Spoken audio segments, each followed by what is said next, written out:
여러분 안녕하십니까? 네트워크 대담입니다. 오늘은 조금 특별한 분을 모셨습니다. 연말연시 날이 추워지면 가장 먼저 떠오르는 곳 바로 대한적십자사인데요. 특히 저희 MBN과 변하지 않는 희망이라는 이름으로 공동 캠페인을 펼치고 있는 곳이기도 합니다. 대한적십자사 김철수 회장님 모시고 오늘 이야기 한번 나눠보겠습니다. 안녕하십니까? 안녕하십니까? 네, 어서 오십시오. 네. 연말연시하면 적십자사 아니겠습니까? 적십자 협의는 요즘은 어떻게 걷고 있는지, 잘 거치는지 그것도 궁금하네요. 네, 지로용지를 활용하는 방안도 좀 하고 있지만은 우리 요새 시대에 알만큼 디지털 시대에 알만큼 모바일 전자고지로 지금 바꾸고 있습니다. 그래서, 모바일로. 예, 네. 그래서 2028년부터는 전체 모바일로 바꿔서 그걸로 우리 기부금도 받고 모든 것을 할 수 있는 시스템으로 바꿨습니다. 그것도 또한 우리 정부의 탄소 중립에 큰 역할을 할 수 있어요. 네, 그렇죠. 네. 12월부터 시작한 그 모금은 약 40% 정도 돼가지고 전년 대비 한 10% 정도 올라갔습니다. 적십자사 하면은 가장 유명하고 먼저 떠오르는 게 헌혈인데, 네. 날씨가 추워지면 아무래도 좀 헌혈하는 사람들이 줄어들 것 같기도 하고 어떻습니까? 헌혈하는 측이 주로 우리나라 약 53%가 20대입니다. 되게 고등학교 학생들, 대학생들도 청년들인데 그분들은 방학되니까 아무래도 그 헌혈을 횟수가 작습니다. 네네네. 네, 그리고 전국에 약 154개 헌혈집이 있어요. 그리고 네. 헌혈버스가 수시로 다닙니다. 그래서 이런 때에는 이제 직장이나 그 아파트 단지나 또 군내에서나 이렇게 집단으로 해줘야 우리 그 헌혈이 수급게 돌아갈 수가 있습니다. 헌혈을 매번 해야지 하다가도 네. 아무래도 이게 또 눈에 보일 때는 바쁘고 또 해야지 싶으면 또 안 보이고 그런 느낌이 있더라고요. 혹시라도 헌혈을 하기 전에 뭐 술을 마시면 안 된다든지 어떤 주의사항이랑 그런 게 좀 있을까요? 네, 헌혈하기 전날은 술 마시면 안 됩니다. 제가 만난 50대 중반의 그 헌혈자를 만났어요. 만났더니 700kg를 했어요. 근데 제가 직업이 내과 의사입니다. 내과 의사 아무리 쳐다보고 만져보고도 너무 건강해요. 그래서 헌혈하는데도 전혀 건강에는 없고 우리 몸의 혈액이 한 15% 정도가 여분이 있습니다. 근데 그 여분을 가지고 하면 또 피는 2, 3일이면 다시 회복됩니다. 그래서 헌혈하는데도 전혀 지장이 없고 오히려 기분이 더 좋고 마음이 좋아서 더 건강해질 수도 있다.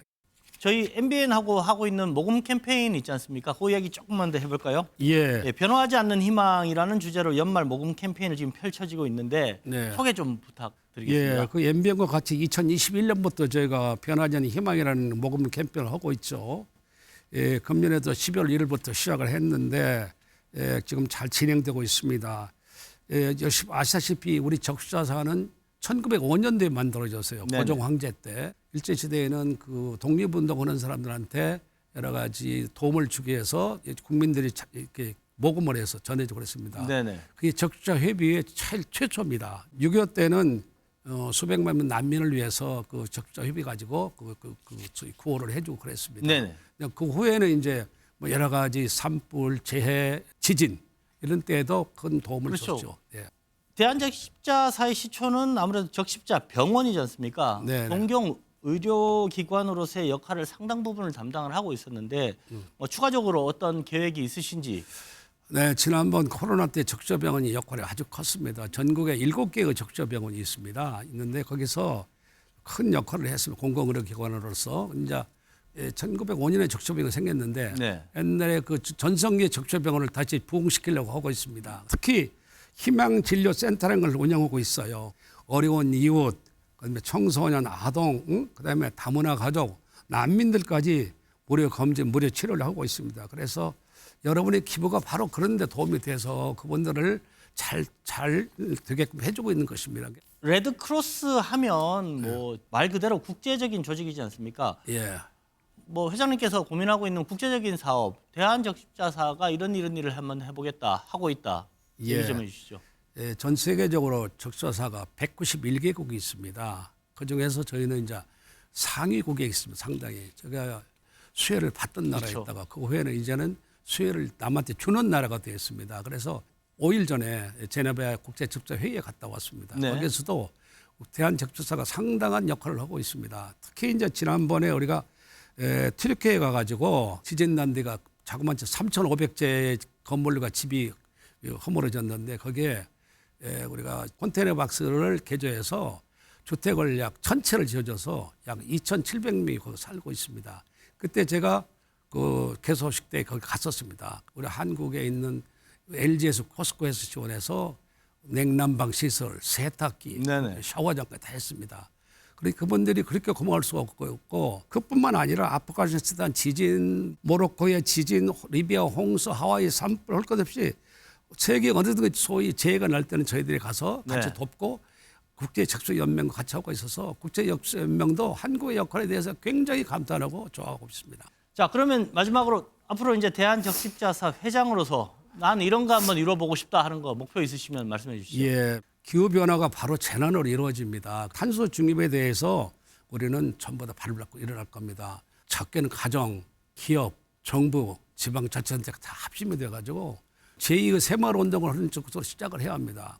2030년에는 탄소를 40% 줄이고 탄소 배출량을 2050년 탄소 제로로 지금 하려고 정부에서 계획하고 있는데 거기에 대해서 대한적십자도 온 힘을 다해서 같이 갈 겁니다. 우리나라 반기문 전 유엔 사무총장 아시죠? 그럼요. 그분이 대한적십자사 RCY 출신입니다. 정서현 적십사. 그분이 고등학교 3학년 때 케네디 대통령 때 미국에 갔는데 케네디 대통령이 물어봤어요. 당신은 어디서 왔어? 한국에서 왔습니다. 뭘 거야? 저는 외교관이 될 겁니다. 그래서 유엔 사무총장이 됐어요. 반기문 전 사무총장과 같은 그런 국제적인 청소년들을 길러내는 게 제 꿈입니다. 그리고 이제는 많이 주는 것을 하는 것을 하겠습니다. 맞습니다. 또 아까 얘기한 자립 청소년들, 의료 소외계층, 그다음에 독거노인 이런 사람들을 좀 더 세밀히 보살필 수 있는 그리고 지금 이제 날씨가 추워지고 있지 않습니까? 춥지 않습니까? 네네네. 이 추워지고 어려운 이것들이 정말 나는 혼자가 아니다 이런 것을 느끼게끔 대한적십자는 거듭 날 겁니다. 네, 지금까지 가장 어려운 이웃들 곁에서 묵묵하게 일하고 있는 대한적십자사 김철수 회장님 만나봤습니다. 매서운 추위에도 따뜻한 겨울 만들어주셔서 감사합니다. 고맙습니다. 감사합니다.